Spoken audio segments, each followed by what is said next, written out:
शिव बाबा याद है ना। ओम शांति।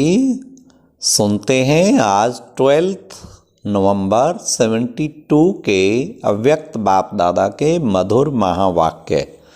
आज की अव्यक्त वाणी का टाइटल है अलौकिक कर्म करने की कला।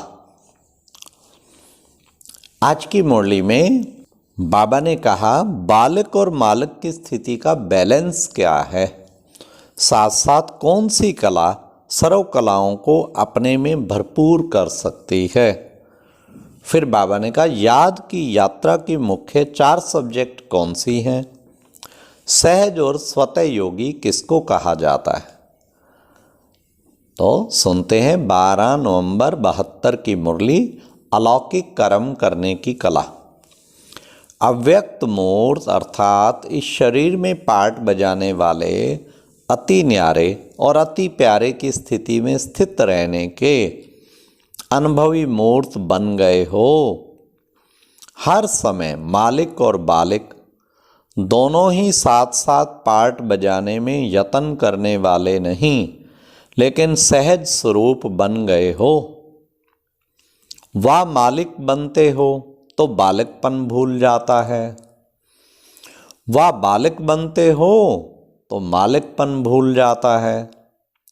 अभी अभी मालिक और अभी अभी बालक, अभी अभी कर्म योगी तो अभी अभी देह से भी परे, कर्म से भी परे लगन में मगन रहने वाले योगी बन सकते हो। जैसे यात्रा में बीच बीच में चटियां आती हैं जिससे मालूम पड़ता है कि कहाँ तक पहुँचे हैं और कहाँ तक अब पहुँचना है। आप याद की यात्रा के राही इस यात्रा की कितनी चटियां पार कर चुके हो, अर्थात याद की कितनी स्टेजेज को पार कर चुके हो। लास्ट स्टेज व फाइनल स्टेज कौन सी है, उसको ऐसे ही स्पष्ट देख और जान रहे हो जैसे कोई वस्तु बहुत समीप और सन्मुख आ जाती है तो उसको सहज जान देख रहे हो कि अभी देखने से दूर है। अगर कोई को ऐसे अनुभव होता है कि अलौकिक कर्म के कारण नीचे आते हैं तो उसका अर्थ है कि उस आत्मा को अलौकिक कर्म करने की कला नहीं आती है। जैसे कला दिखाने वाले कलाबाज व सर्कस में काम करने वाले हर कर्म करते हुए हर कर्म में अपनी कलाबाजी दिखाते हैं, उन्हों का हर कर्म कला बन जाता है। तो क्या आप श्रेष्ठ आत्माएं, कर्म योगी, निरंतर योगी, सहयोगी, राजयोगी हर कर्म को न्यारे और प्यारे रहने की कला में नहीं कर सकते? जैसे उन्हों के शरीर की कला देखने के लिए कितने लोग इच्छुक होते हैं, आपकी बुद्धि की कला, अलौकिक कर्म की कला देखने के लिए सारे विश्व की आत्माएं इच्छुक बनकर आवेंगी। तो क्या अब यह कला नहीं दिखावेंगे? जैसे वह लोग शरीर के कोई भी अंग को जैसे चाहें, जहाँ चाहें, जितना समय चाहें कर सकते हैं, यही तो कला है। आप सभी भी बुद्धि को जब चाहो, जितना समय चाहो, जहाँ स्थित करना चाहो वहाँ स्थित नहीं कर सकते हो। वह है शरीर की बाजी और यह है बुद्धि की बाजी। जिसको ये कला आ जाती है वही 16 कला संपन्न बनते हैं। इस कला से ही अन्य सर्व कलाएं स्वतः ही आ जाती हैं। अब बड़े ध्यान से सुनना बाबा क्या कह रहे हैं। ऐसे एक देही अभिमानी स्थिति सर्व विकारों को सहज ही शांत कर देती है। ऐसे यही बुद्धि की कला सर्व कलाओं को अपने में भरपूर कर सकती है, वह सर्व कला संपन्न बना सकती है। फिर बाबा क्या कहते, जैसे जब युद्ध प्रारंभ होता है तो अचानक ऑर्डर निकालते हैं, अभी अभी सभी घर छोड़ बाहर चले जाओ। फिर क्या करना पड़ता है, जरूर करना पड़े तो बाप दादा भी अचानक डायरेक्शन दें कि शरीर रूपी घर को छोड़, इस देह अभिमानी की स्थिति को छोड़ देही अभिमानी बन जाओ, इस दुनिया से परे अपने स्वीट होम में चले जाओ, तो कर सकेंगे। युद्ध स्थल में रुक तो नहीं जाएंगे, युद्ध करते करते ही समय तो नहीं बिता देंगे कि जावें ना जावें, जाना ठीक होगा व नहीं, यह ले जावें व छोड़ जावें, इस सोच में समय गवा तो नहीं देते हैं। ऐसे ही अशरीरी बनने में, अगर युद्ध करने में ही समय लग गया तो अंतिम पेपर में मार्क्स व डिवीजन कौन सा आवेगा। परिस्थितियों को परिवर्तन करने के लिए ही तो सर्विस करते हो ना। सर्विस में स्थिति साधारण रहे तो वह सर्विस हुई क्या। इस याद की यात्रा की मुख्य 4 सब्जेक्ट हैं, जिसे चेक करो कि कहां तक पहुंचे हैं। पहले स्थिति थी वो अब भी कोई कोई की है, वह क्या, वियोगी। और दूसरी स्टेज वियोगी के बाद योगी बनते हैं, और तीसरी स्टेज योगी के बाद सहयोगी बनते हैं, और सहयोगी बनने के बाद लास्ट स्टेज है सर्व त्यागी बनते हैं।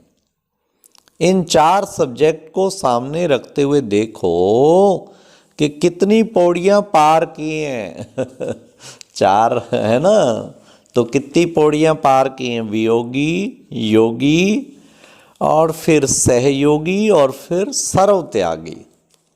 तो बाबा कहते चेक करो कितनी पौड़ियां पार की हैं विघ्न योग युक्त अवस्था को समाप्त कर सकता है। बाप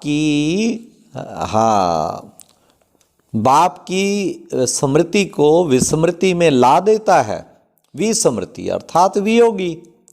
तो योगीपन की स्टेज ऐसे ही निरंतर रहे जैसे शरीर और आत्मा का जब तक पार्ट है तब तक अलग नहीं हो पाती हैं, वैसे बाप की याद भी बुद्धि से अलग ना हो। बिल्कुल ऐसा योग लगा ही रहे, योग टूटे नहीं, कनेक्शन जुड़ा ही हुआ हो। बुद्धि का साथ सदैव याद अर्थात बाप के साथ हो, ऐसे को कहा जाता है योगी। जिसको और कोई भी स्मृति अपने तरफ आकर्षित ना कर पावे, जैसे बहुत ऊंची व श्रेष्ठ पावर के आगे कम पावर वाले कुछ भी नहीं कर पाते हैं, ऐसे अगर सर्वशक्तिवान की याद सदा साथ है तो और कोई भी याद बुद्धि में अंदर आ नहीं सकती। इसको ही सहज और स्वतः योगी कहा जाता है। हाँ, कितने सुंदर बाबा ने महावाक्य सुनाया, अगर सर्वशक्तिवान की याद सदा साथ है तो और कोई भी याद बुद्धि में अंदर में आ नहीं सकती। इसको ही सहज और स्वतः योगी कहा जाता है। वह लोग कहते हैं और यहाँ हैं स्वतः योगी। तो ऐसे योगी बने हो, ऐसे योगी सदा हर सेकंड, हर संकल्प, हर वचन, हर कर्म में सहयोगी अवश्य होगा। एक संकल्प भी सहयोग के बिना चलता है, इसको व्यर्थ कहेंगे।